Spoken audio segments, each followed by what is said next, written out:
Son Jones, I live out on the west side of Georgia, so I can deal with Freeman, Billerica, Temple area over there. I work a full-time job, so this is just trying to get me ready for retirement in 10 years is my goal. But this little idea was just, I used to have somebody come to our salon that would shop at Shears, but unfortunately I do not have those big hands like that little man over there. So I came up with this idea of this handy-dandy little rubber band on my business card. One, it fits around the bar side jar because I am a stylist. You pull it out of your wallet, there's that rubber band again.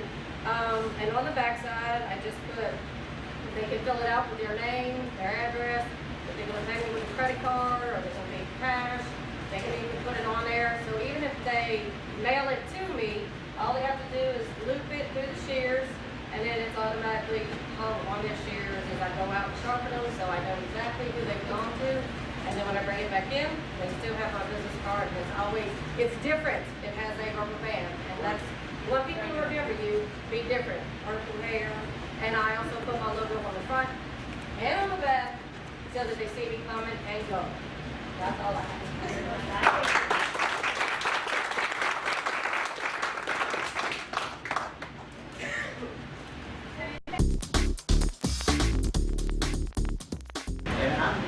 Starting into this business, and I find myself, I need to see the edge of the shear as I'm sharpening. I need to see it.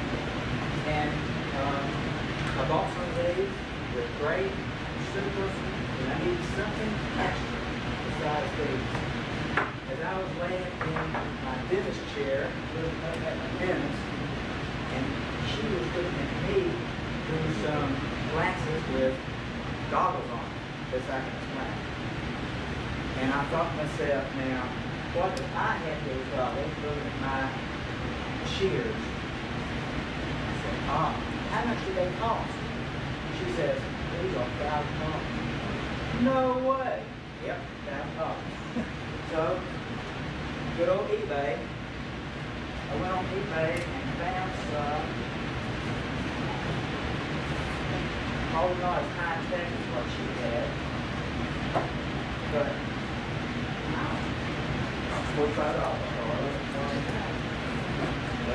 I can go keep it up like this, do what I want to do. I want to get real close and down and look at it. You look good. I'm thinking. No one can play opera with it. And it goes along with my name, right? Cheer rock. Right? What do you call those things? Those are binoculars. They come with opera glasses. They also come with a light. Look up here. Battery charge, battery pack, USB charge.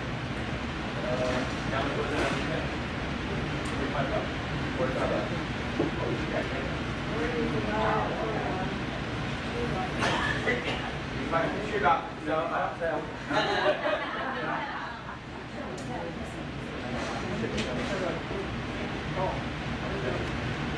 So, if I have a fella like mine, I'd highly suggest getting something so you can see the edge. And they're somewhat adjustable.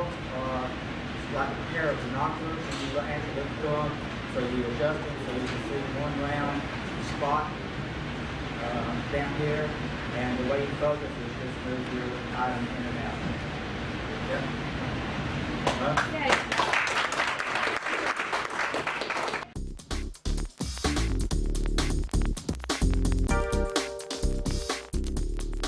Okay, I'm Steve Paylett. I live about 35 miles due north of Chattanooga, and I got into sharpening about 2007, 2008, something in that area. So I've been doing sharpening for about 7 years. And slowly I've been working my way through and adding new items every year if I can. So I'm always kind of dreaming on things. And I decided that one of the things I'd like to try to do is start doing some of the farmers markets for knives. So I started looking at all the different knife machines, and I said, well, that one's got that problem, and that one's got that problem. So I started pulling all this together. Believe it or not, what you see, only a couple of pieces did not come off of eBay. The motor, my belts, this piece of aluminum, all of this crazy stuff that, you know, allows me to infinitely adjust. It all came off of eBay. Now, it took a lot more thought about doing this than actually doing it. I mean, I think I've got 4 holes for feet and 4 holes for the rest of the machine in this plate. So it's not a whole lot of work actually putting it together, but it was a lot to think about. Anyway, so I can do all my tracking, and it stays put because it's just sitting there on the weight, nothing else. And I was told that I needed to put a spring on it and this and that. And I said, I went over to Harbor Freight, got myself a digital gauge, so I set up a clamp. This was actually probably the most difficult part of this whole project, making this clamp. Kind of hard to believe, 2 pieces of metal. But I've got 2 sets of guides here, so that I can come in and do my knives on one for hunting knives, and do my kitchen knives on the other. You know, so it's real straightforward. You know, so yeah, it's set up whatever I want. In the meantime, this motor, everybody says, well, where'd you get the motor? How expensive was it? $110 off eBay. With shipping. And what I'm getting at is you guys can build this kind of machine yourself, and it's easy. Now it adds, we talk to people on Facebook all the time. They're doing $500–600 in a weekend sharpening knives. Why give it up? It's there. We already know what an edge looks like, how to pull the burr. So yeah, it's really straightforward, and it's something I think everybody should think seriously as an additional add-on for the services that you offer. This thing, anywhere from, that's run at 350 RPM up to 3,500.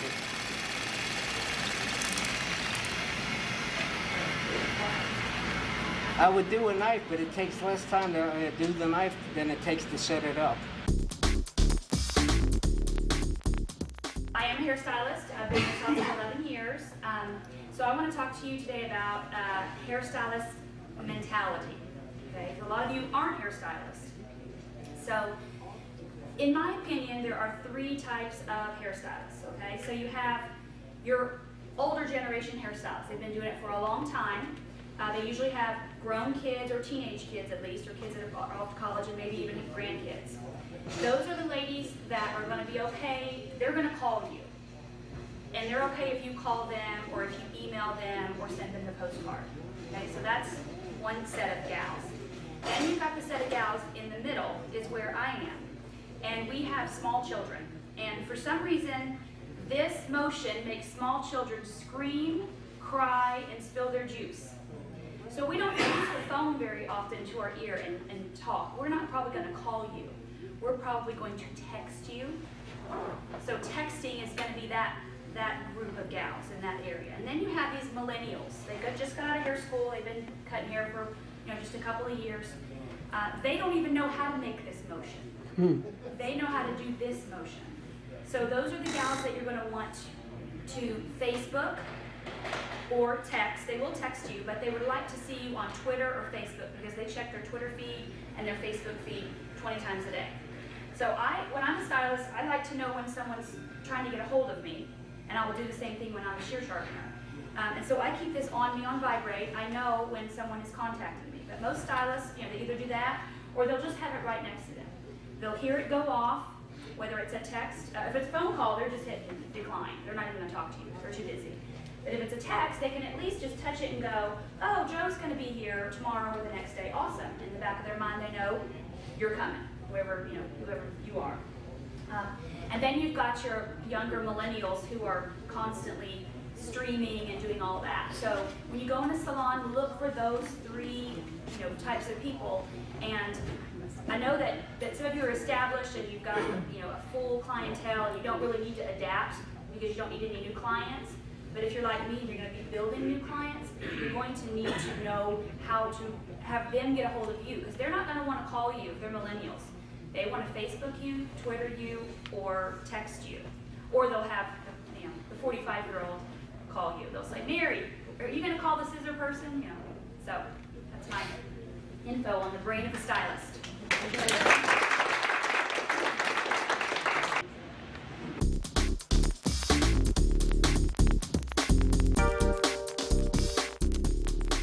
I'm sure you guys have seen the spring on a clipper blade. They're notoriously get flattened out as the blade gets resharpened and resharpened and resharpened and resharpened. To get proper spring tension, you've always got to crimp this back together, okay? But as they keep getting flattened out like this, I've developed a real quick, fast way of resetting the radius on the spring and being able to recalibrate your spring tension in a very quick way. I use this because I just had it, it's magnetic, it doesn't matter. The point being, any kind of angled piece of iron will work really well. What you're basically doing is getting the spring, you're setting it in there, you round over a chisel,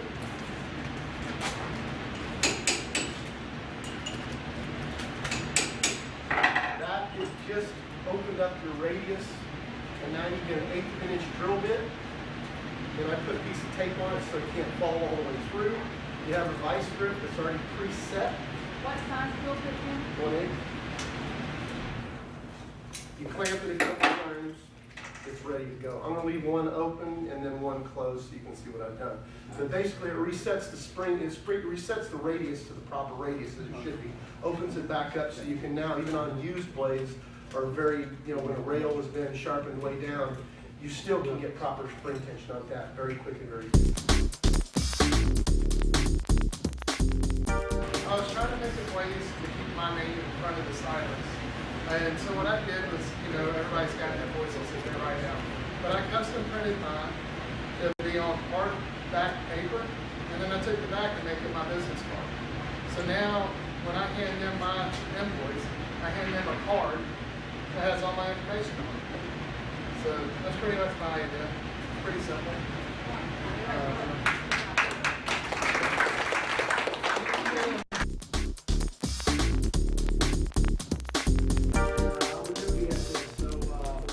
Former stylist back in the day, and new to the sharpening end, so I appreciate it. I've learned so much from all you guys. Even this new one's have good ideas too coming up, so this is awesome. I'm really excited about the industry, and I'm kind of old school, Joe. We talked, and about phones and all that stuff. So I've got some young guys and my kids helping me out, marketing things, okay? Because the work has got to stand on its own. I'm not talking about the work, okay? Everybody's got different work, and I'm going to get better at my work and stuff. But what I found is that I'm trying to brand myself, okay? So much now we're talking about branding and imaging, okay? So, came up with a logo for my company, Sharp Edge. How many people are in it? There's one. It's me, okay? Interview with another company a while back. They said, how many salespeople do you have? I was trying to look at a line, like talking to them. That's it, okay? So my logo, I'm trying to put it everywhere, okay? So I have some shirts made up, I have my cards made up, but basically my idea is it's nothing new, man.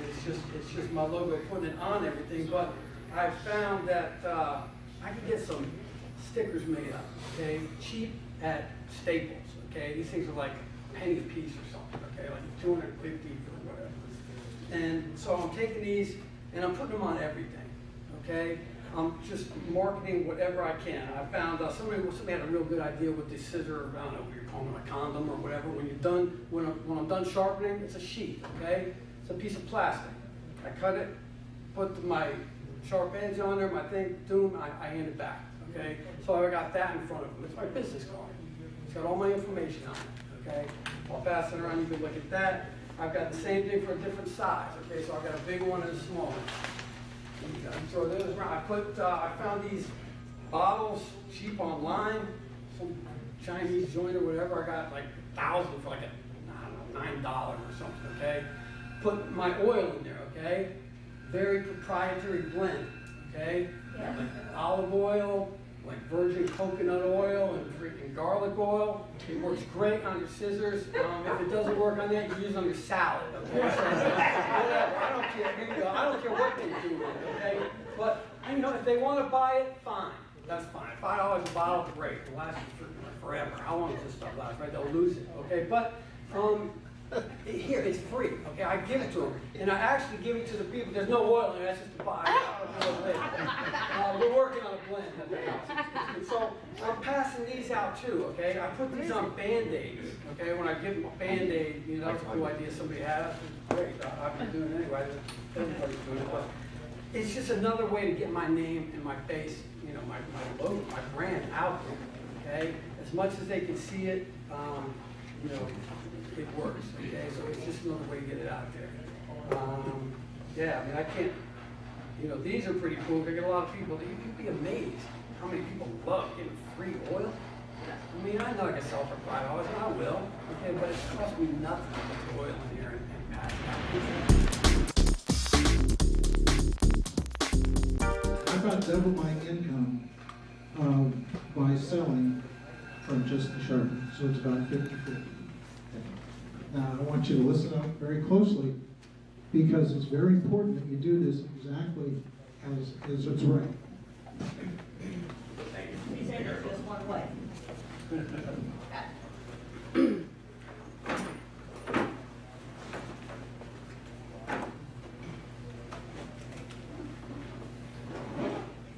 leave them alone up.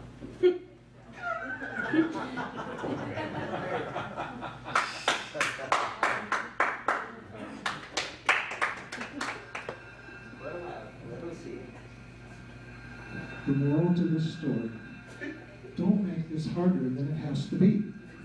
Okay? Number two, if they know that you carry the product, you have a better chance of them buying it from you. Now, I reiterate, buying it from you because they're going to buy it anyway. They just need to know that you carry it. Number three, if you get it out so they can touch and feel and try it, you increase the possibility of them doing business with you.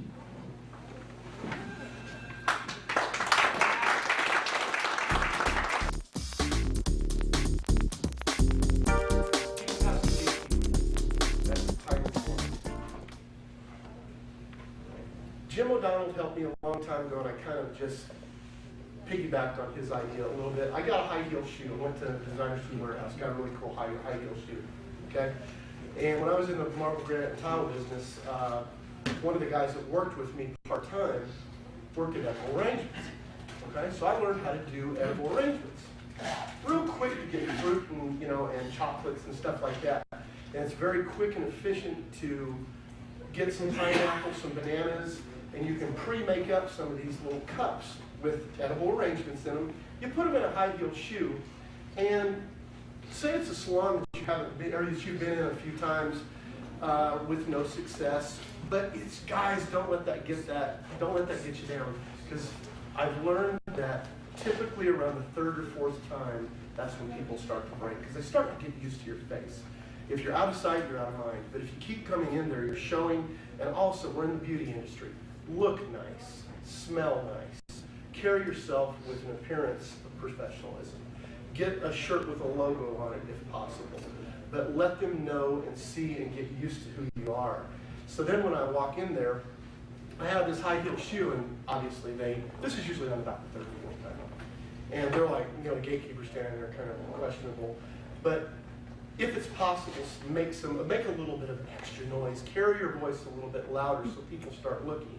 And you set the high heel shoe on the counter and just say, look, I've been in here 3 or 4 times, and I need to get my foot in the door. And it's something, and even if you don't sharpen, say that you're actually, I'm offering a free service today, an adjustment on anybody's shears that would like it. Carry a can of air and some oil, and you can adjust them, and that gets the process of starting to talk to these people. I noticed that you have a wood chip in here. Well, how long has it been since you've been sharpening? Oh, it hasn't been that long ago, you know, and this and that, and you say, you know how to test your shears to see if they're actually ready for sharpening. Now you're actually putting the tissue in the paper, you're building a relationship. They don't even realize that you've started yet. Now you're showing them how to test for if their shears actually need to start. 9 times out of 10, somebody's going to react on that, and you're going to get your foot in it. So, that's fun.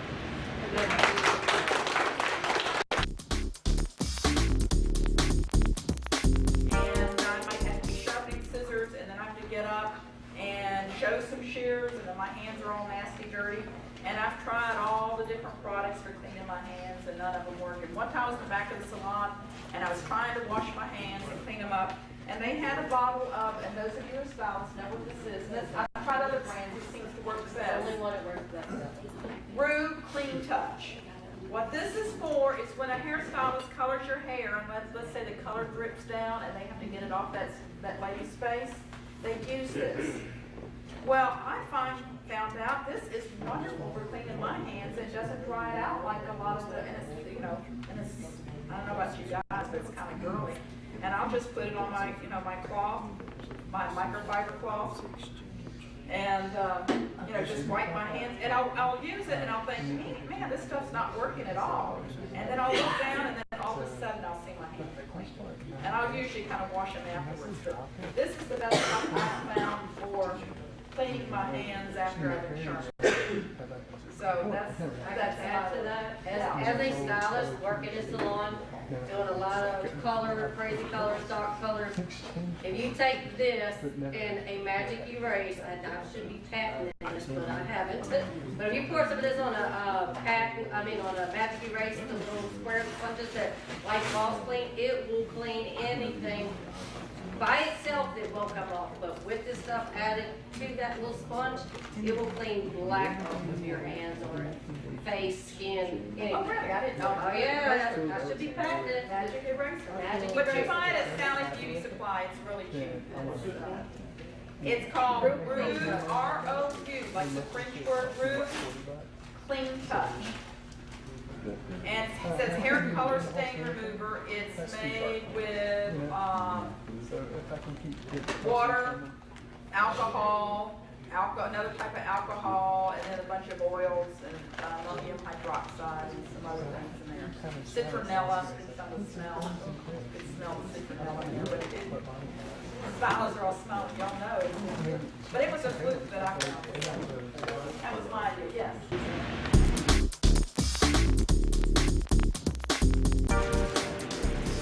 This is something I found in some of the salon kits. It's an oil brush. The groomers and the toys are not oily. They just refuse to oil because they use pens. They use that nasty bottle from Wall or Andy's, and it puts about half a bottle of oil every time on each one of the blades. So you end up with just a giant mess. And then that gets on the dog or the human. And then they have to take and re-wash the dog. Yeah. So they're just not going to eat no oil. So they run with the cooler, and they burn up their blades. They burn up the drives, they burn up their motors. It's just a small thing. You show them how to use it. You push the blade over, boom, boom, on the front rail, back rail, divide, flip it the other side, do the back side, ready to go. I tell them to put this on there every time they pick up a blade. And those that do like to make money. They'll get an extra 2 grooves a day. If I told you, if I gave you an idea that would allow you to make $60 to $80 extra a day without really hurting yourself, would you be interested? $4.50, Bonnie sells them for $1.50. I called up one day and Bonnie says, we sell a lot of these to the nail salons. I said, why? Well, for the groomers, they're constantly, or the bathers, they're constantly having their fingers in the water. So at the end of the day, you take and you put it on a cuticle. It uses it up faster, makes them happy, it makes me happy. It'll make you happy. Yeah.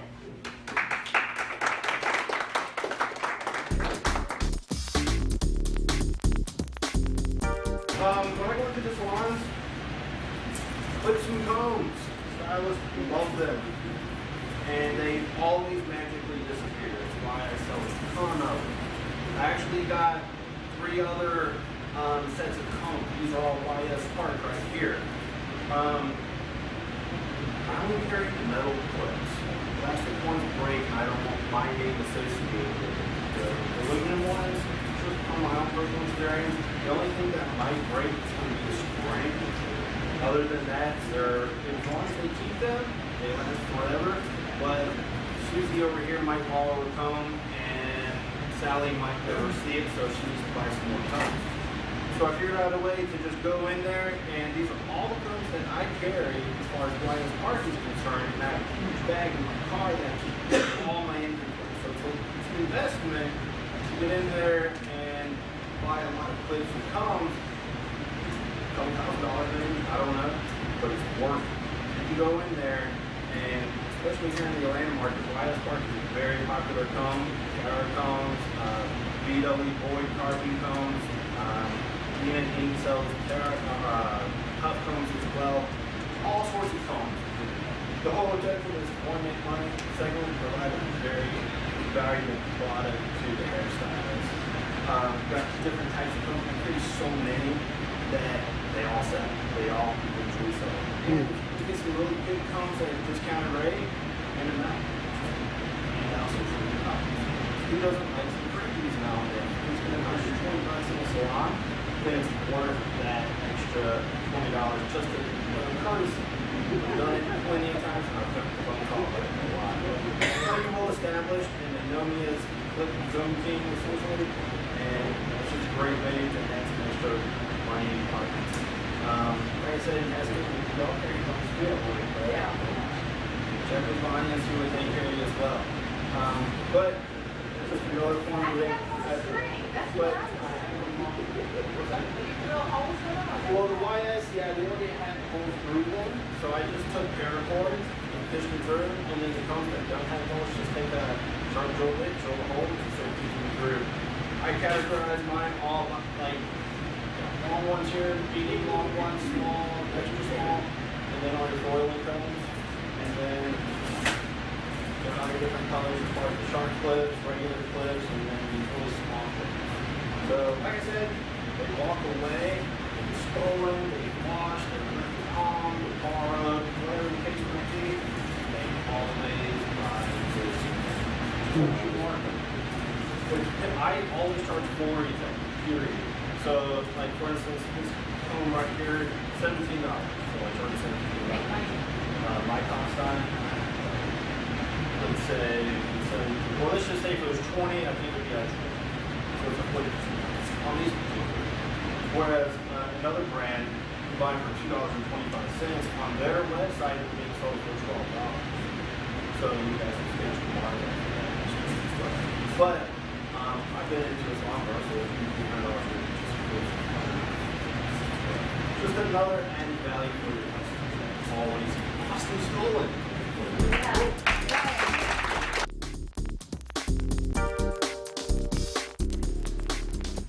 The sharpness of your blade is always going to be dependent upon how well you finish the ride line and the outside of the edge. It's where those two meet is where you're going to get that pristine edge. So in sharpening, I've learned that a lot of times you have to work the ride line and work the inside, work the outside, work the inside, work the outside. Okay, it's kind of like a wire that you're basically breaking off that little burr, making it smaller and smaller and smaller and refining it in that process. The trick is if you're taking your scissor on and off your clamp all the time, getting it back to the same place. So what I did is just something really simple with a magic marker. You put a dot on the outside of your plate, and then you align your scissor and you make a mark with the mark on your, the little mark on the inside where your scissor is. And you can take it back off the clamp, and it's a very quick access point to get it right back where it needs to be, okay? That way it keeps you in tolerance of where you need to be. I never had a Facebook page, and I wanted one. I started asking her about it. Next thing I know, I got mine up and running and found out the benefits of it were so quick and instantaneous that every time I make a stop wherever I am, I take a picture of the salon and of the whoever I'm sharpening for. And a real good way of asking is just tell them, I want to give you some free advertisement, and most salon owners will jump all over that. Cool.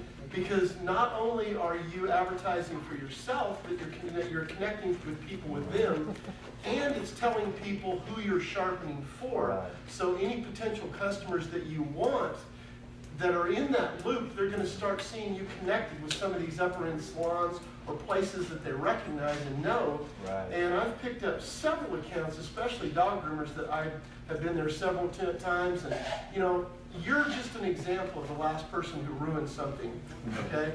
Until you get your foot in the door and you can establish what you're able to do. Mm-hmm. And I got two accounts simply because of Facebook, because this guy says, you just kept popping up on some of these people that I know, and I know you've dropped your card off before, said I want to give you a shot. Gotcha. And the next thing I know, I'm connected with them. Now I've got a lady that actually helped me start my Facebook page on the other side of Bonnie, that she actually started promoting me through other stylists. She just gave me hit me a thing on Facebook the other night that said, I'm leaving my salon and I just got through getting a manager position at Famous Hair or something like that, and I'm going to make sure that you're going to be our sharpener for the whole salon. I'm going to be recommending to them. Cool. So don't discount Facebook, social media. It can really work to your advantage. Hey, Jada, do you check in when you get to a salon? Do you check Every single time. You got to. Yep. See, the thing is, it's all about building relationships with these people. Okay, because take the time to say nice things where you stop. And say, I was in a Lure salon today, and you guys, I really enjoyed going in there and cutting up with you guys. It's hard leaving the salon because I'm laughing so much at the end of the day. Just little things like that. Then all of their friends that are connected with them, they see these things, they start liking it, and when they share it with their friends, you're bouncing all over this place, but your face is starting to be recognized with who you're doing and what you're doing. And it's all about people associating your face with what you do. And the more rapport you get with people, people are going to sit there and they're going to start saying, this guy's for real. And he keeps popping up, and there's a reason for that. So take that extra time to connect with those people each time that you make a spot, because it's like, you want everybody to say something nice about you, but take the time to say something nice about them, because to be a friend, to get a friend, you've got to be a friend. Yeah. So always remember that. Yeah. Always, it's that personal attention that really connects with When Eric first started sharpening stuff, I would go with him in the truck, not get out and say that I'm a dog groomer, but I'd tell him to go in. Don't approach those groomers and say, this is wrong with your blades, this is wrong with your scissors. Go and say, hey, can I help you take care of your blades? Us groomers don't want to find out what we're doing wrong to our blades by lube or anything and that other stuff. Educate those groomers on what to do. And here's a little quick for instance. So I don't take other people's business and run with it. And I say, okay, if you're not happy with your groomer, go back and then I'll help you. So Eric was in this one place and he said, keep going in there, keep going in there, keep going in there. And he went in and she said, my wife is a groomer. And she said, yes, she is. And what did she say? Wonderful Tales is us, and this lady said, oh my God, she's got such a great reputation because they don't take their other business. But when he was going in there, she didn't know that he's associated with the groomer. Don't say anything. Go in there. I'll tell you how to approach her. Don't tell her what she's doing wrong with her stuff. Educate them because groomers don't know how. Education is huge on this. It a is. great other tool that you can use through Especially social for media groomers. is you can tell groomers and stylists ways that they can maintain their scissors. Right. But you've got to remember something. When you're in the salon, the people that are in the chair, that's their time. Right. Okay? So what I've found with stylists is they're very visual learners. Okay? They like to see things. That's the mechanics of how they learn.